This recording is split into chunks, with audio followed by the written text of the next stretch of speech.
हरे कृष्णा, राधे राधे, जय श्री श्याम। दोस्तों, आज करने वाले हैं कार्तिक महात्म्य का अध्याय 24वां। तो चलिए 2 मिनट भगवान का ध्यान कर लेते हैं, इसके बाद में कथा शुरू कर लेंगे। अगर आप घर के मंदिर में कर रहे हैं तो वहाँ पर दीपक जरूर जलाइए। अगर तुलसी मैया के पास में बैठ के कथा कर रहे हैं तो वहाँ पर एक दीपक जरूर जलाइए। बोलो कृष्ण कन्हैया लाल की जय। लक्ष्मी नारायण नारायण नारायण, गोविंद नारायण नारायण नारायण, भजमनि नारायण नारायण नारायण, श्रीमनि नारायण नारायण नारायण। बोलो लक्ष्मी नारायण भगवान की जय। हाथ में तुलसी दल ले लेंगे, फूल है तो फूल भी ले लीजिए। बोलो तुलसी मैया की जय। राजा पृथु ने देव ऋषि नारद जी से पूछा कि नारद जी, आपने तुलसी के इतिहास और व्रत का महात्म्य बतलाया है, अब आप कृपा करके मुझे यह बतलाइए कि इस कार्तिक माह में कौन से देवता की पूजा की जाती है, और यह मुझे जानना और समझना है। तो हे नारद जी, आप मुझे यह समझाइए। नारद जी बोले, पहले समय में पर्वत के निकट कर्तिपुर में एक धर्मात्मा धर्मदत्त नाम का ब्राह्मण रहता था। वह भगवान विष्णु का अनंत भक्त था और आठों पहर उनकी पूजा किया करता था। एक दिन कार्तिक मास के एक पहर रात शेष रहने पर जागरण के लिए भगवान विष्णु के मंदिर गया। वह हर प्रकार की सामग्री लेकर पूजा करने के लिए जा रहा था। उसी मार्ग में एक बड़ी भयंकर राक्षसी को देखा, जिसके बड़े बड़े दांत थे, लपलपाती हुई जीभ थी, बड़े बड़े लाल नेत्र थे, जिसका शरीर नंगा था, वह मांस रहित थी। यह भयंकर राक्षसी को देखकर धर्मदत्त बुरी तरह से कांपने लगा। उसे कुछ उपाय न सूझा तो उसने पूजा की थाली और जल का लोटा उस राक्षसी पर फेंक दिया। क्योंकि वह भगवत नाम का जाप करते हुए वह सब सामग्री और जल का लोटा, जिसमें कि तुलसी दल पड़ा था, उसको मारा, जिससे उसके जन्म जन्मांतर के सभी पाप नष्ट हो गए और उसे अपना पूर्व जन्म स्मरण हो गया। वह हाथ जोड़कर धर्मदत्त के चरणों में गिर पड़ी और उसने कहा, हे विप्रवर, मैं पूर्व जन्म के कर्मों के फल से इस अवस्था को प्राप्त हुई। नारद जी ने कहा, हे राजन, उसको इस प्रकार प्रणाम करते देख अति विस्मित होकर धर्मदत्त ने पूछा, तेरी यह अवस्था किस कर्म के फल से हुई है, और तू पूर्व जन्म में कहाँ रहती थी, और तेरा कैसा चरित्र है, यह सब तू मुझे बता।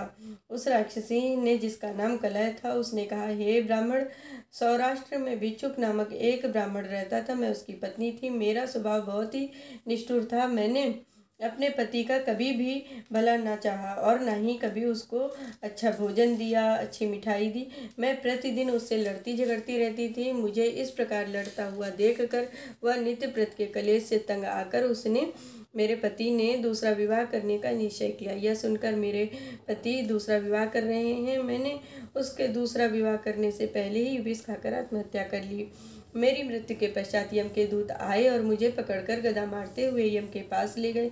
यमराज ने मुझे देखकर चंद्रगुप्त से पूछा, हे चंद्रगुप्त, इसने क्या कर्म किया है? जो भी कर्म किए हों उसके अनुसार इसे फल भोगना पड़ेगा। चंद्रगुप्त ने यमराज से कहा, इसने अपने जीवन में कोई भी अच्छा कार्य नहीं किया है।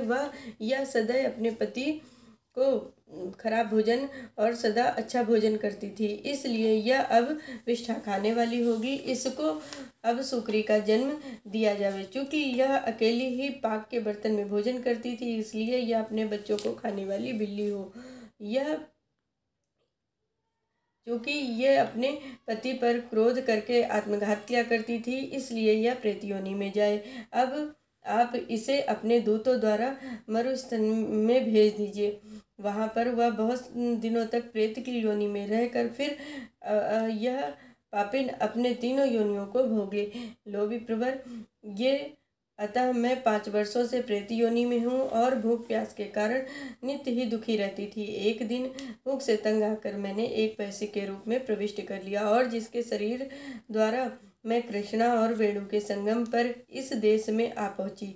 मैं उस वैश्य के शरीर में रहती थी। एक दिन भगवान शंकर व विष्णु ने मुझको बुलाकर उसके शरीर से बाहर निकाल दिया। फिर मुझे आप दिखाई दिया। आपके लोटे में तुलसी के जल का छींटा जो कि मेरे ऊपर पड़ा, जिससे मेरे सभी पाप नष्ट हो गए। हे द्विज श्रेष्ठ, अब आप मुझे यह बतलाइए कि आगे आने वाली 3 योनियों में, इस 3 योनियों और इस प्रेत योनि से मेरी मुक्ति किस प्रकार होगी। धर्मदत्त कलह की बात को सुनकर उसके पिछले जन्मों के कर्मों और उसकी वर्तमान अवस्था को देखकर बड़ा दुखी हुआ।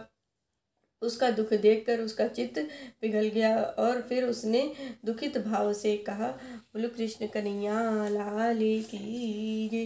श्रीमन नारायण नारायण नारायण, लक्ष्मी नारायण नारायण नारायण, गोविंद नारायण नारायण नारायण, ब्रजमणि नारायण नारायण नारायण, बोलो लक्ष्मी नारायण भगवान की जय।